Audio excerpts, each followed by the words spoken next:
The Do This podcast is part of the Win, Make, Give podcast network. Bob Stewart and Chad Hyams engage in a dynamic discussion with Tara Limbird, a leading real estate professional from Arkansas, known for her successful team, Limbird Real Estate Group. Tara shares insights into building a thriving business, the importance of branding, and the dynamics of working with her husband. She underscores the value of coaching, trusting team partnerships, and making strategic decisions for long-term profitability. We hope you enjoy this episode of the Do This podcast, presented by Brivity.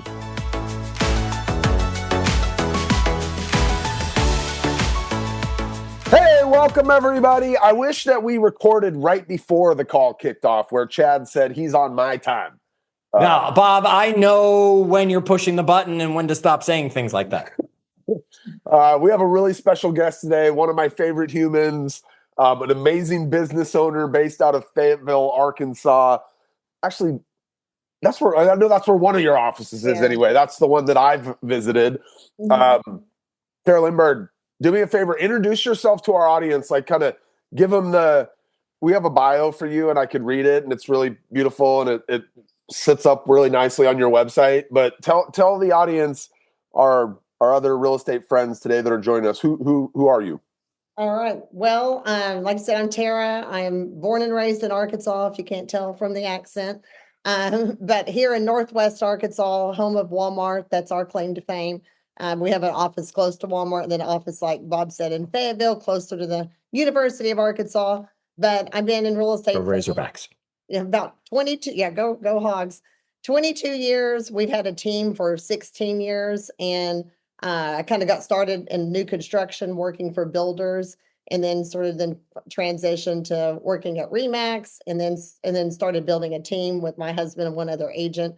And we've been doing that now for 16 years. We went independent about 10 plus years ago to our own brokerage. And we've been fortunate enough to be the number one team in our state for about 11, 12 years. And we've sold over 5,000 homes and over $1 billion in real estate. And we still feel like we're just getting started. So, Oh my goodness. Okay, hang on a second. First of all, you're not fortunate enough. You do the work. You deserve to be number one, and that it didn't happen by accident. Two, I want to hear how big the team is now that we know you've been doing it. And three, I don't know if you caught this, Tara. I don't know that Bob's ever said one of his favorite human beings. I mean, I've seen him with Ben Kinney. I've seen him with Brian Gubernick. I've seen him with me. He's never referred to any of us that way. Oh yeah, well, appreciate that. I'll pay him later. I'll Venmo you, Bob. So, yeah. How big is the team? Tell us how it's broken up and what it looks like. We have fluctuated over the years. Right now, we have around 22 agents on the team.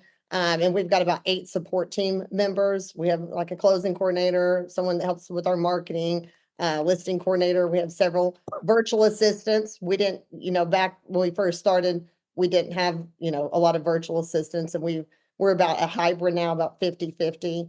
And so, that's when we first started, it was just 3 agents and a part-time assistant. And then over the years, that part-time assistant became a full-time assistant. And then that one full-time assistant became the closing person, and then we had a part-time listing person, and it just kind of gradually and organically grew over the years, trying to shed hats, What let's talk. So 16 years you've been doing this. You guys, like, you started a team, and you said early on it was you, your husband, and you had one other agent with you guys. Is that right? Yes, that's right. So I would assume during that time you were involved in production. Is that right? Or no? Did you and Nick split those duties some other way? Right. No, very, very heavily. Like when I first, my old broker at Remax, I had a one-on-one with him one time, and he said, I was doing like 50 plus deals a year by myself and with no help. And he said, you do realize at some point in time, you can't do this all by yourself. Right. And that because I just wanted, well, how do I do more? How do I do more? And he's like, well, you're pretty limited if you don't start, outsourcing and start getting some help. And so then that's when I went to an assistant. And then somewhere along the way, I heard some word called team, which wasn't really that popular. 16 years ago, that's the beginning. I don't know that I could, I know another person had been doing it longer than that. Probably some around that timeline, but. Right. I didn't even know what that meant. I just thought, well, that kind of sounds good and interesting. So I started going to conferences and anything I get my hands on and learning. And then, like I said, my husband, Nick, and we had one other agent that joined us. And that was kind of the creation of a team, whatever that was at the time. Is that agent still around? She was with us for a very long time and then had some personal family issues kind of come up, and she's still in real estate, but not with our team. Okay. How, what did you, I mean, you got to a point, so you started 22 years ago. You said by the point 4 years in, you're doing 50 transactions yourself. Right. What did that look like early on? Like if you, and maybe like, I get that it's a little bit different, like 20 years later, you know, that's not exactly the same, but some things are still the same. And so I'm curious, like if you had an agent, if you were speaking to somebody today that was new, and you have these people that join your team, Tara, so you speak to these people. I don't know if you talked to one today, but like what could you draw on from those first couple of years that where you built a really healthy, nice business? Now, I don't know how much time you had in life, how much freedom you felt like you had when you were managing zero. Okay. But like, how did you build that business? What are some of the fundamentals you did back then that somebody could still do today to go grow the business early in their career? Right. Well, I mean, when I first started, like I said, I started in new construction. Okay. And so I was lucky enough to kind of nurture those relationships and had a couple builders that came on board with me. And then you got to keep in mind, we started a team in 2010. It wasn't exactly the year to like, you know, it wasn't 08 yet. It wasn't much better yet. Right. Yeah. So it was a little, and then, you know, a little scary. My husband had another job making good money, and, you know, he's like, well, I think I should get in real estate. I'm like, I think that's a terrible idea, you know, but here we are. So, but, you know, we started working on this, our branding and, you know, building relationships and being in the community. And, you know, organically, I think a lot of times we want to hit a button and it just all happens overnight, but a lot of it was just nurturing relationships and getting in front of people. And, you know, one thing we started early on that, again, I didn't know what I was doing, but it worked out well, is we created a logo and we created sort of a brand, and we stuck to that and we built on that. And in fact, when we went to an independent company and left Remax, and we started calling a lot of our clients, you know, past clients, going, hey, just want to let you know we made a move. They were like, oh, I didn't even know y'all were with Remax anymore, you know, because we at that time had kind of built our own brand. And so I think sometimes we don't put a lot of emphasis on that, or maybe sometimes people put too much emphasis on that and not enough on actually, you know, selling real estate. But it was important. Like you feel like it was important, especially from where you sit now, looking back, realizing like like you guys have agents, Tara, today that are a function of the brand you built or started thinking about way back then, right? Right. Yeah. And that's, you know, one of the things like that made us successful with buyers and sellers, and then also with recruiting is doing that. We became very attraction based. A lot of our customers and clients came to us because they had heard about us. They you know, whether it's through a past client, or social media, or radio, or they, so it was kind of nice because it wasn't as much prospecting based. But I always warn people when I say that is just because attraction based business, I don't know from a day to day. I don't know, well, how many people are going to call me today to list their house. Prospecting, I can control that a little bit better. So we've kind of became more of a hybrid, but the attraction based definitely helps. Do this, Tara. Yeah. Are they red, white, and blue? Is that, are we 4th of July in? I'm ready. Okay. Yeah. All right. She's already ahead of the curve. Folks, the USA soccer team is here in Seattle tomorrow. I don't know if you're going to watch that game with those fingers, but that would be the perfect matchup. Right. There you go. Folks, branding matters, right? A lot of people go to a brokerage and immediately assume the broker's branding. That's not you, right? That's them, and you should be branded your own organization within, right? Place calls it powered by Place. It's still your own team in that situation. That's what Tara's telling you. It worked because she built her own company The logo became recognized. The branding became recognized. They were involved in certain things and certain things they wouldn't get involved with because it wasn't in alignment to their brand. This does not mean new agents sit on your ass for 3 months building a brand. It means get to work, yet you should be working towards a brand that is you, not your brokerage, people. Right. All Yeah, right. when we left Remax, we didn't realize at the time, but when we did, it was super easy because we already had our own brand. We already had our own staff. We already really had everything. And so it was an Your easy. own website, your own email domain, your own stuff that was that it just easy. You moved over there. It was able to just come with you. So Right. whether you were planning it or not, the business was built in a manner that made it easy to have options. I Right. guess I would say. And when we did our brand too, is we had it narrowed down to about 3 or 4 different styles, like with signage, and I had all of them printed. My neighbors probably thought I was crazy because I had them all printed. I went and put a for sale sign in my yard, and I would drive around and see what's it look like, what stands out, what's kind of hard to read, and then I'd take that one out and I'd go put the second one in, and I did that and we made edits until we found the perfect one. Because it's like my pet peeve when I go down the interstate and you see a billboard or something, you're like, I'm going 80 miles an hour. I can't even freaking read that. I So annoying. I can't tell you. So there's a few people in our market that use Brivity and where I live, and they put their quickly signs out, and it drives me insane when I drive by their listing sign on that road where it's 35 miles an hour, and that's how fast I'm going, and I can't see this. I'm like, wow, you're missing the mark. For sure. I Yeah. love to know that you went out there and put the sign in and like drove around and did your own like research, basically. Right. Yeah. The other thing So tell us one thing about a sign that everybody should take from the lessons you've learned. What do we need to know?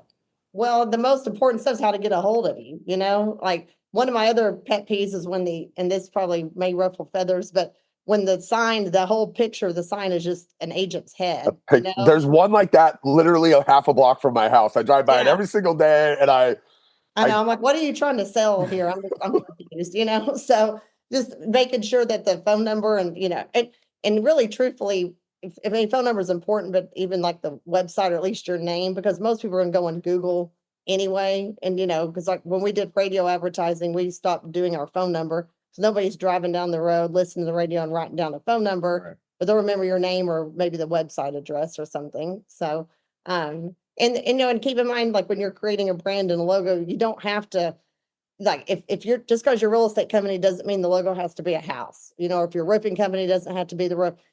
Some of the biggest brands in the world, Nike, doesn't have a logo of a shoe. They have a Remax. Swoosh. I mean, you came from a great example, and you kind of started a great Remax, the balloon. Remax, the balloon, right? Exactly. McDonald's is the arches. It's not a hamburger.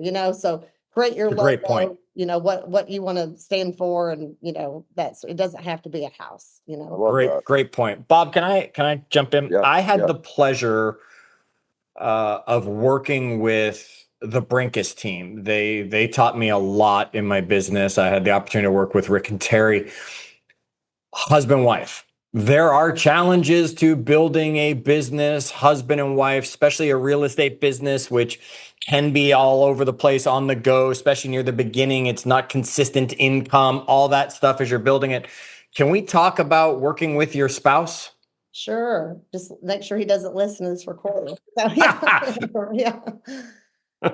So that is the same method that Rick and Terry have, where Terry is right, Rick's just wrong, and your husband is okay, good. All right, let's hear from you. How do you work with your spouse yet still have a marriage that is an ongoing, strong relationship, and they don't just do this and become a fight at work comes home? Right, exactly. Well, we sometimes laugh that we don't even see each other at work a lot of times because we've learned to divide and conquer, So I think it's like you got to figure out each person's role of like where do they shine, where they want to spend their time, and have them do that and own that, and the other person do and own something else. Because otherwise, you're just stepping on each other's toes and creating a lot of conflict. I'm thinking it bleeds in, and you're like, wait, I thought you were going to do that. No, you were supposed to do that. Like, so some definitive roles. Right. No, for sure. Because it's still hard. My husband's he still works with quite a few clients because he's great at networking. But he's not great at follow up. And so like even yesterday I went to lunch and I heard about this guy that was a past client of his that's thinking about selling his house. I'm like, you need to call that guy. And he's like, okay. And then like an hour later, I'm like, did you call him yet? Did you call him yet? He's like, you call him then, So, but and it's, obviously we get home and we still sometimes talk about work. You just can't help it. And there's other times it's like no one even brings it up because we're over it by the end of the day. But I think you just have to try to create some boundaries and some lines and know those are going to get blurred from time to time. But do your best. Was there have you over the years, or was there ever a point where you guys kind of laid out the rules around how we do or don't take it home, or is it just naturally evolved into what it is? Sort of, I wish I could say that we, had this big long conversation and planned it all out, but it just sort of happened over time, Yeah. I feel like in these scenarios, Tara, I don't know. Usually I know, one is a dominant this and one is a dominant that. You'll get your admin versus your salesperson often in those situations. Yeah, exactly. So, and it's funny because I had a few years of real estate, 6 or whatever years experience before he came on. And it was weird because I so badly wanted to train him, but then I noticed he would do things that I would never do, but I could tell they were working for him. Like he would be on the phone with a client and like I could tell on the other that they were trying to get off the phone with him. And I'm just like, oh, they're like cringing, like, oh my gosh. But he would just keep talking. And I'm just like, oh my gosh, that's just so embarrassing. But then the next thing you know, he realized that he knew their second brother's cousin, and now they're going to go eat lunch, and now they're best friends. And I'm just like, okay, well, that's clearly working for him. So he can. So that happened. There's there's a famous basketball player that there's this really weird way in Brivity that somebody can end up with my phone number. And this guy that played at the University of Arkansas, his name's Scotty Thurman, played on their championship team in the 90s. He called and left me a message. And I'm like, he said his name. I gave it to Tara. She gave it to Nick. And sure enough, exactly to your point, Nick called him and they found out they had a common friend in common. And then they were at lunch the next week or two. They go to lunch about once every few months now. I love it. So what I'm hearing in that is when you're working with your spouse or any agent on your organization, doesn't have to be your spouse in that situation, there are things we're going to do. I heard he called, right? So we're going to teach the agents how to grow and follow our models and our systems, yet we don't have to make them say exactly what we say each and every time because not everyone is the same. So folks, remember that as you're building it, there might be standards you have of you make X dials a day or whatever it is. Yet then we have to have some flexibility because not everyone is a robot carbon copy of the person before them. Yeah, we tell the agents on our team that they should shadow every agent on the team when they go on a listing presentation or they go to show a house, because even though there are ways to do and say things, you'll listen to Jason's way of saying something and you're like, oh, I really like the way he explained that. I've never thought about it that way before. And then before you know it, you've got Chad's way or Bob's way of doing it. That's really smart to vary up who they're mirroring, because they might, we just pick somebody for them and they're like, oh, I would never keep that conversation going like Nick did, right? Like that gives me the shivers. Okay, that makes a lot of sense. Let's talk for a second about, and maybe spend most of the rest of the time we have together on this idea of backing your way out of production really, Tara, you went from having a job where you got up every day and went out and talked to the buyers and sellers and to owning a business. And there was this period of time where you now, I think, have built this thing to the point where if you didn't show up at work tomorrow, houses still get sold, people still get help, deals still close. Now you keep showing up because you're building bigger for the people that you've brought along. But when did you know that you needed to start to move towards running the business versus working in it every day? What was the thing? Was it I came home one day and I just was at the end of my rope? What was the thing? Was there a thing? Well, I maybe not a clear moment in time, but I think what were some of the signals? Yeah, a realization that I felt like I wasn't doing either one of them very well. Like I have a lot of buyers, I have a lot of sellers. I'm dropping the ball with them. I'm trying to run a team. I'm trying to manage. I'm trying to train. I'm trying to build out lead sources. I'm trying to build out systems, processes, all these things, and that's feels like it's failing. We were doing okay, but we weren't leveling up and growing the way I wanted to. And so it's like, okay, I've got to figure something out. And the most obvious way to create more time was to like, okay, I've got to back off some. I didn't just go from, selling 50 houses a year to just doing none. But I created a spreadsheet about a year ago, and it was kind of funny to watch because as my production each year individually started declining, the team started going up. And so it was just, and I wish I'd probably paid attention to that sooner just to give you the confidence. Okay, I'm doing the right thing here. But at some point in time, it's just, you have all these hats that you're wearing and you got to figure out where do you want to spend most of your time. And I realized for the longevity of our team, because if I stop selling houses, then everything stops, income stops. But if I'm building into a team, like you just said, I can go away for a day, or I can go away and stuff still happens. And so it became clear to me that was the more important piece of where I should spend my time. How did you do it? Like, were you a time blocking calendar person? Maybe we'll get Chad super excited here. Like, did you just decide, well, instead of working with 8 clients, I'm only going to work with 4? And then you just have that extra, like practically, how did you start to walk yourself back out of the business?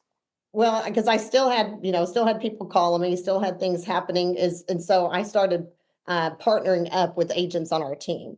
So I would either, hey, my neighbor just called and they're wanting to sell their house, and I would either give it. I mean, as a team, we're still getting something, not giving it up, but I would give it to someone on our team. Or if it was someone that like I felt like I still should keep that relationship, I would partner with someone else on our team and tell my friend or whoever else like, hey, I'm bringing in Susie Q or whatever, and she's going to be helping me because, as you know, I'm building this team, and so sometimes I'm in meetings or I'm doing different things, and I never want to be the reason that something happens or you can't get a hold of me. You'll always be able to reach out to her, and it was great. My agents love it, and they still love it. I mean, I still do that because they're getting business based off my efforts, and my past clients and my sphere of influence.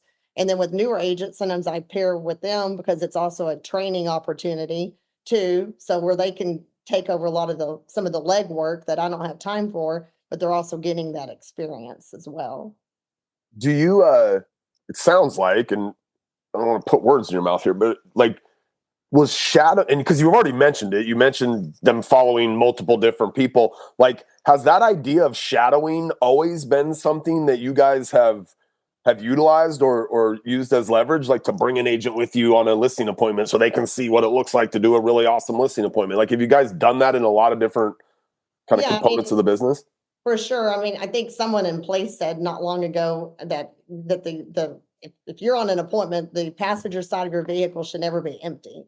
And I was like, oh my gosh, that's so true. And I'm not to say that doesn't happen a lot on our team, but we try to make a cognizant effort of grabbing and just like today I was talking to some of our newer agents, and I'm like, be in the office. It's not just about being in the office just to say you're in the office, but it's like you never know when someone on the team is like, I got to go run and show this house, or I got to go meet a home inspector. Go with them. They may not think to call you and ask you and invite you to go, but if you're there, you can just jump in the car and go because that's, you learn, we can tell people what to do, but when they see it in action and they can ask questions on the ride there and ask questions on the drive back, they just learn at such a faster pace. Bob, that was how I was taught when I got into the business. I don't know about you. I joined a team and I was thrown in the back seat and told shush, right? And then I sat there and I listened to the conversations between Jenny McKenna, who was training me, and the client who was in the car, and I'd ask the questions when the client was gone and things like that. It's such a brilliant way to have people learn, and we don't enough. We just put them in front of a book and say, now learn it, right? Or we throw them into the deep end and say, figure it out. That's such a powerful way to train the people around you to your model systems and standards. We try to say like, watch me and then I'll watch you and then you go and do, Yes. Because it's So even good. just showing a house sometimes, like we had one of our managers went with someone on an appointment and was like, oh, like there was kind of cringed a little bit at some of the things they did or said or didn't do. I can't remember exactly what it was, where that maybe they didn't turn on the lights or something just simple, but it's like, oh my gosh, like never told someone, make sure you turn on the lights when you go to Right. the house, just Right. but when you're there and they see it and you're like, oh, It's the HGTV agent that says, this is the kitchen. You're like, That's oh, right. really? Thank Yeah. you so much. I didn't know. Yeah. Chad, you know Jonathan Washburn, and Of so course. my original like business partner when we started a brokerage really earlier, his dad was like our best agent. I mean, we basically had I call it a brokerage, but it was really a team. His dad was our best agent. I can remember going for the very first time out with him to go show houses to a client, and I remember when we got there, and I think Ben talked about this similar script on our call on Monday, Tara. He said to the people, hey, we're going to see 8 houses today. After every house, I'm going to ask you, can you see yourself making an offer on this house and living in this house? And it was such an eye-opening experience for me. And by the way, I would go with other agents, and no one ever did that. I was like, so like the amount I learned by watching somebody good do it, who'd been doing it for 20 years, like it was massively valuable to me, like massively valuable. No, for sure. We used to have a guy that would print off all the MLS sheets of what the houses are going to go see. And when they get in the car afterwards and they decide like, okay, that's not the house for me, he would physically crumple it up and then like throw it like, okay, that's out. Like, and it was like kind of like, oh, okay, Yeah. I did that one. I threw him in the back seat after we left the house. You could only remember one of the 2 houses we've seen. Which one we'd crumple, we'd throw away, we'd go to the 3rd house. Which one? Crumple, throw it in the back seat. Absolutely. I don't know where I learned it. It was probably watching somebody. I'm sure. Yeah, that's why I like most of what I know and learn and do is all because I've probably spent an embarrassingly amount of money going to conferences and all sorts of stuff and learning from other people and then just tweaking it, realizing I don't have to reinvent the wheel here. I'm just going to take the bits and pieces of what other people do. And one of the best things that we have done over the years is when other people are doing something, especially like a new lead source, we never jump in immediately. We always wait like 12 months. And it's always so funny because like those conferences, like, oh my gosh, this is the best. This is just the most amazing thing ever. And then 12 months later, like, how's that XYZ work? And they're like, oh, that sucked. We dropped that. And I'm like, oh, dodged a bullet, So, Yeah. I mean, that's really, really smart. That's kind of, Yep. That's an approach I take a lot in life. Like, let me just see how that's going to work out for them. I think as an organization, we take that approach because we know the fundamentals work, and yes, we can add things around the edges, but let's let somebody else test out those things, those other things. We'll keep the fundamentals, and if those other things end up working, okay, cool. We'll figure out how to implement them. Yeah, for sure. How wait, so 16 years, you guys got a pretty nice organization there. You guys sell a lot of houses. You have a business that's profitable, which is important. What do you wish you would have known 16 years ago that you know now? Like if you could do it all over again and you were starting, like maybe what's something that somebody on this call is struggling with in their first year or 3 of having that team, and you're 16 years in looking back, like what would be some advice you would give yourself? That's a really good question.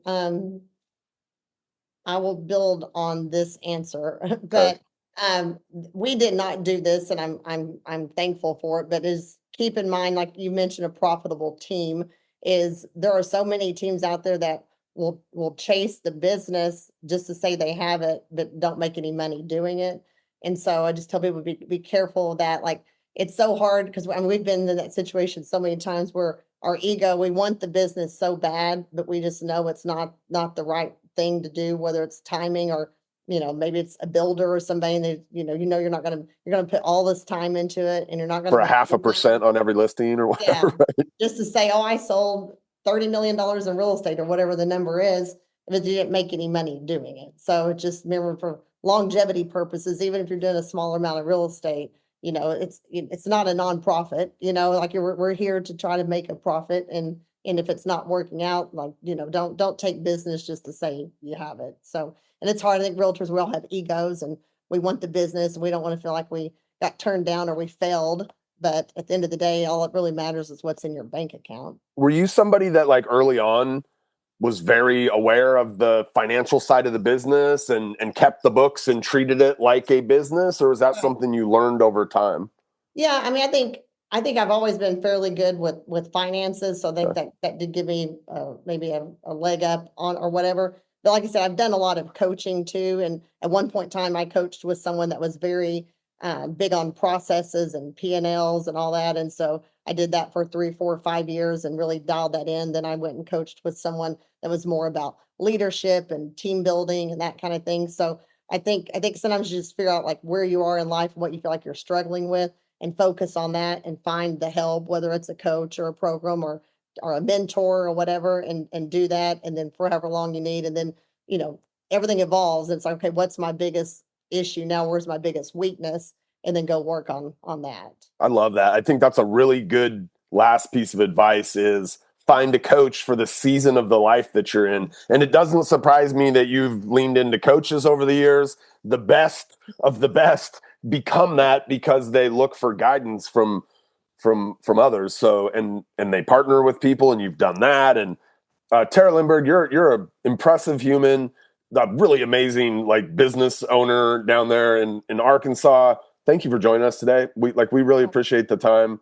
Well, thank y'all for having me. It was an honor to be invited. I appreciate you have a whole operation there, 22 people, 22 agents, and 8 support team that are waiting for Tara to come back to lead them to whatever today has in store. Thanks again, Tara. We'll see you. Happy July 4th, since you're dressed for it. I'll see you really soon, and go USA tomorrow in the World Cup.